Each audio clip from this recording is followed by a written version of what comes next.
Hello dear student, how are you? Good morning. आज हम start करेंगे force and laws of motion, chapter number 9, 9th class का chapter number 9 start करेंगे। तो देखिए, सबसे पहले तो आप सभी को जन्माष्टमी की बहुत बहुत शुभकामनाएं। और हम स्टार्ट करते हैं force. What is mean by the force? Force होता क्या है? फोर्स देखिए, किसी भी बॉडी पे किया गया प्रयास, effort in the form of push और पुल। जैसे चलती हुई साइकिल को अगर हम पीछे से धक्का दे रहे हैं, खींच रहे हैं, ठीक है। Force is an effort in the form of push और pull to change the motion and direction and the shape of body. किसी भी बॉडी की शेप को चेंज करना, तो देखिए सबसे पहले कोई साइकिल है या कोई भी बॉडी है, आपने उसको पीछे से हमने क्या किया? पुश किया तो ये क्या हो गया? आपका बॉडी रेस्ट पे था, किस में आ गया? मोशन के अंदर। और कोई भी बॉडी है, चलती हुई बॉडी है, आपने उसको पीछे पुल कर लिया, तो चलती हुई बॉडी यानी कि मोशन में है बॉडी, और आपने उसको पुल किया तो वो क्या हो गई? रेस्ट पे आ गई। तो चलती हुई बॉडी को आप किस में कर सकते हो? फोर्स से रेस्ट में, और रेस्ट में जो बॉडी है उसको किस में लेके आ सकते हैं? मोशन में। और इसी तरह से डायरेक्शन, कोई भी बॉडी है, हमने उस पर फोर्स अप्लाई किया, उसकी डायरेक्शन चेंज होगी। और शेप, जैसे कोई भी बलून है, आपने उसको पकड़ के हाथ से दबा दिया, कंप्रेस किया, वो क्या है? फोर्स। और उसकी क्या होगी? Shape change. तो इस तरह से फोर्स क्या होता है? क्या लिखेंगे? It is an effort in the form of push और पुल which change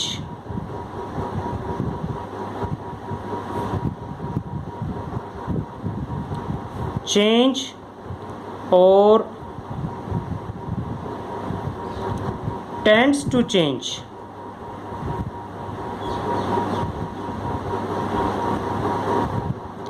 the state, tends to change the state of rest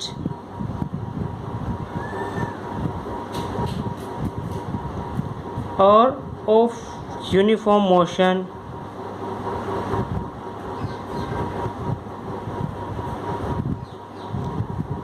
direction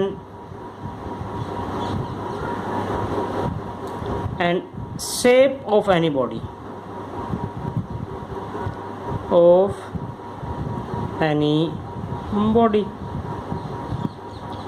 अच्छा, फोर्स की जो यूनिट है, वो यूनिट क्या होती है? मेजरमेंट की इकाई, यूनिट ऑफ फोर्स। फोर्स की यूनिट क्या होती है? देखिए, फोर्स को एसआई सिस्टम के अंदर, दो तरह के सिस्टम होते हैं आपके पास। एसआई सिस्टम में हम उसको मेजर करेंगे न्यूटन में, ये सिंबल होता है। और एक होता है आपका सीजीएस सिस्टम में क्या होता है? डाइन। और 1 न्यूटन में कितने डाइन होते हैं? 10⁵ डाइन। ओके, तो अभी हमने ये पढ़ा क्या? फोर्स क्या होता है, फोर्स की यूनिट्स क्या होती है। अब फोर्स के टाइप्स, फोर्स मेनली 2 टाइप्स का है, बैलेंस फोर्स और अनबैलेंस फोर्स। बैलेंस का अर्थ क्या होता है? कि कोई भी चीज़ बैलेंस कर दिया। जैसे मैं इस बुक पे फोर्स अप्लाई कर रहा हूँ और ये बुक अपनी जगह से डिस्प्लेस नहीं हो रही है, ठीक है। इस बुक पे मैंने फोर्स अप्लाई किया, ये बुक अपनी जगह से डिस्प्लेस नहीं हुई, तो इसने मेरे फोर्स को क्या कर दिया? बैलेंस कर दिया, ठीक है। और अनबैलेंस फोर्स किसे कहेंगे? मैंने इस पे फोर्स अप्लाई किया और ये आगे की तरफ डिस्प्लेस होगी, यानी कि इस सिचुएशन के अंदर क्या हो गया? आपका अनबैलेंस फोर्स, ठीक है। तो अभी हमने फोर्स के बारे में पढ़ा, अनबैलेंस फोर्स क्या होता है उसके बारे में पढ़ा। और चलिए अभी हम चलते हैं आपका नेक्स्ट टॉपिक है आपके पास इनर्शिया। इनर्शिया क्या होता है? इनर्शिया देखिए, इनर्शिया को बोलते हैं हम हिंदी में जड़त्व। जड़, जड़ का अर्थ क्या होता है कि कोई भी चीज immovable. It means it is the inability of body, it is inability of any body to change itself,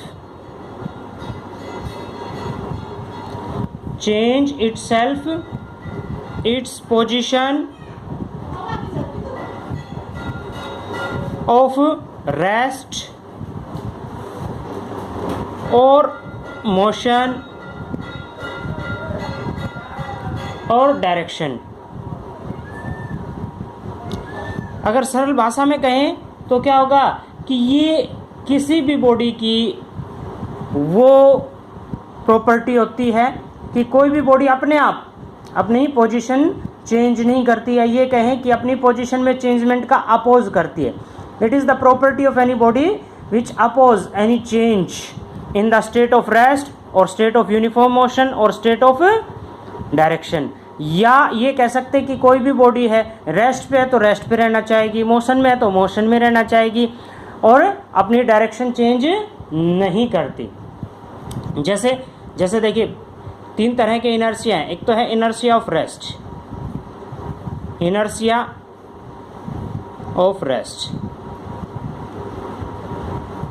inertia of rest, inertia of motion, inertia of direction. तो सबसे पहले देखिए inertia of rest. Any body which is in rest try to remains in rest. तो कोई भी body rest पे है तो वो ट्राई करती है कि वो किस में रहे, रेस्ट में।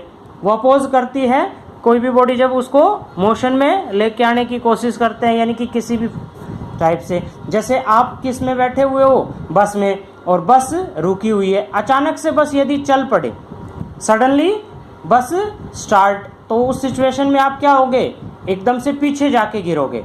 आपका जो मोशन है वो किधर होगा, पीछे की तरफ। क्यों? क्योंकि आप रेस्ट पे थे और बस मोशन में आ गई। तो उस सिचुएशन के अंदर क्या होता है, आप अचानक से रेस्ट पे रहने की कोशिश करते, पीछे की तरफ जाओगे। Similarly inertia of motion, inertia of motion क्या कहता है, इनर्शिया ऑफ मोशन ये कहता है कि any body which is in motion try to remains in motion. कोई भी बॉडी मोशन में है तो वो मोशन में रहने का प्रयास करेगी, oppose the change in motion. जैसे आपका बस है, बस के अंदर आप बैठे हुए हो, बस चल रही है, बस अचानक से ब्रेक अप्लाई करती है, यानी कि ड्राइवर अचानक से ब्रेक अप्लाई करता है, तो आप आगे की तरफ जाके गिरोगे। क्यों? क्योंकि आप किस में थे, मोशन में, और बस सडनली स्टॉप हो गई, रुक गई। उस सिचुएशन में आप आगे की तरफ जाके गिरोगे। सिमिलरली आता है इनर्शिया ऑफ डायरेक्शन। डायरेक्शन में क्या कहता है कि कोई भी बॉडी जिस डायरेक्शन में मूवमेंट कर रही है, जिस डायरेक्शन में उसका मोशन, उसी डायरेक्शन में रहने की कोशिश करेगी, अपोज करती है उसकी डायरेक्शन में चेंजमेंट का। सडनली यदि अगर कोई भी डायरेक्शन चेंज हो जाए, जैसे देखा होगा आपने टीवी के अंदर, फिल्मों में, गाड़ी के अंदर बैठे होते लोग, अचानक से ऐसे टर्न हो जाता है तो जो उसके अंदर बैठे हुए हैं वो खिड़की से बाहर जाके गिर जाते हैं। ऐसे ही हम जब स्कूल बस में बैठे हुए हैं, स्कूल बस टर्न करती है तो हम एक तरफ झुक जाते हैं। तो ये सब किसके कारण है, इनर्शिया ऑफ डायरेक्शन के कारण। ओके, अब हम पढ़ते हैं, नेक्स्ट है आपके पास Newton's laws. Newton's laws, Newton का फर्स्ट लॉ। फर्स्ट लॉ क्या कहता है, Newton's first law of motion. Newton first law और इनर्शिया जो है वो एक दूसरे से रिलेटेड है।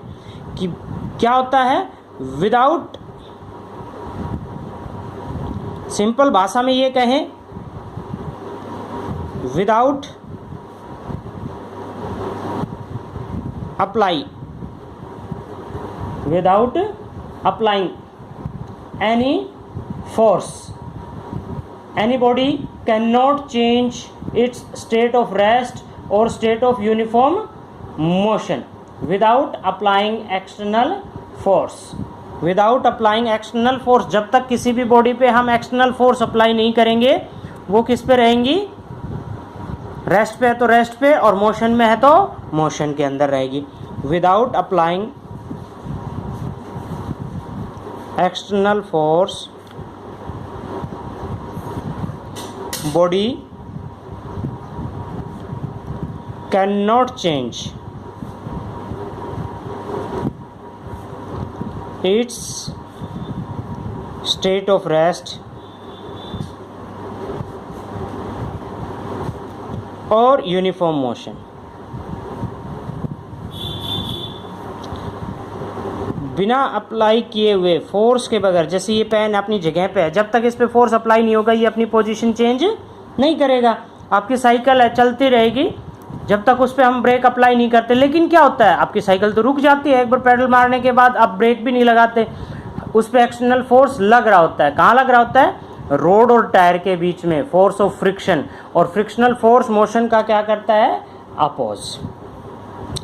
Second law of motion, second law क्या कहता है कि change in momentum directly proportional होगा फोर्स के। Force change in momentum, rate of change of momentum P2 minus P1 upon में T। Rate of change of momentum directly proportional होगा applied force के। अब ये मोमेंटम क्या होता है, ये मोमेंटम कौन सी बला आ गई, तो मोमेंटम को P अक्षर से डिनोट करते हैं। Rate of change of momentum, momentum जो है वो किसी भी बॉडी के क्या होता है, product of mass and velocity. कोई भी बॉडी है m मास की है, v वेलोसिटी से मूव कर रही है, तो उसका मोमेंटम कितना हो गया, mv। मोमेंटम क्या हो गया, mv। और मोमेंटम की जो यूनिट है वो क्या होती है, मास की यूनिट किलोग्राम और वेलोसिटी की मीटर पर सेकंड। तो मोमेंटम की यूनिट क्या होती है, किलोग्राम मीटर पर सेकंड। तो यहाँ पे देखिए सेकंड लॉ कहता है कि फोर्स किसी भी बॉडी पे, कोई भी बॉडी अपने मोमेंटम में, वेलोसिटी में जितना ज़्यादा चेंज करेगी, कब, जब उस पर उतना ही ज़्यादा फोर्स अप्लाई करें। यानी कि फोर्स डायरेक्टली प्रोपोर्शनल होता है चेंज इन मोमेंटम के। ज़्यादा फोर्स अप्लाई, ज़्यादा मोमेंटम चेंज हो गया। तो देखिए यदि हम यहाँ पे वैल्यूज पुट करते हैं, मान लीजिए कोई भी बॉडी स्टार्टिंग में u वेलोसिटी से चल रही थी, तो F is equal to k constant quantity होती है, k की वैल्यू यहाँ पे 1 पुट करते हैं। p मोमेंटम, पहले कोई भी बॉडी u वेलोसिटी से चल रही थी, बाद में फोर्स अप्लाई किया तो v वेलोसिटी होगी। मोमेंटम में चेंजमेंट कितना आया, mv माइनस mu अपॉन में t। F is equal to k की वैल्यू 1, m यहाँ से हमने कॉमन ले लिया, v माइनस u अपॉन में t। अच्छा v माइनस u अपॉन में t क्या आ गया, rate of change of velocity. और rate of change of velocity क्या होती है, acceleration, ma। This is the equation of Newton second law of motion. Newton second law of motion की ये इक्वेशन है। और थर्ड लॉ के बारे में तो आप सभी जानते हैं, every body have equal and there is opposite reaction. किसी भी बॉडी पे हम एक्शन लगाते हैं, फोर्स अप्लाई करते हैं, तो बॉडी वापस हम पे फोर्स अप्लाई करती है। जैसे रबड़ बॉल वापस उछल के आती। कई बार क्या होता है कि जैसे हमने बॉडी पे फोर्स अप्लाई किया, जैसे ये टेबल है, बुक है, बुक टेबल पे फोर्स अप्लाई कर रही है, तो टेबल भी वापस बुक पे फोर्स अप्लाई करती है। There is every action is an equal and opposite reaction. Okay, तो यहाँ हमने पढ़ा Newton's third law of motion, Newton's third law of motion.